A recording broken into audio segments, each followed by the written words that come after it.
বিয়ের 2 বছর পরে মেয়ের বাড়িতে গেলাম ঘুরতে। গিয়ে দেখি মেয়ে আমার ভীষণ ব্যস্ত। এটা কাজে নয়তো ওটা কাজে লেগেই আছে।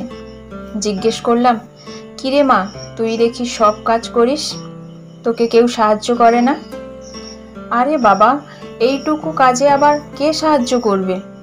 ওহ বাবা, তুমি একটু অপেক্ষা করো, খাবার নিয়ে আসতেছি আমি। আরে পাগলি, খাবো একটু দেরি করে, কিন্তু তার আগে আমার কিছু কথা শোন। বলো বাবা। এই দেখ, তোর পছন্দের নূপুর, লিপস্টিক, হাতের চুড়ি, আলতা, মেকআপ বক্স এবং মেহেন্দি নিয়ে এসেছি। আরে এইগুলা আনতে গিয়েছো কেন? এই সব পড়ার টাইম আছে বলো? তোর তো অনেক পছন্দের সব। হ্যাঁ, কিন্তু সময় তো নেই বাবা। তুমি যখন নিয়ে এসেছো, রেখে দাও।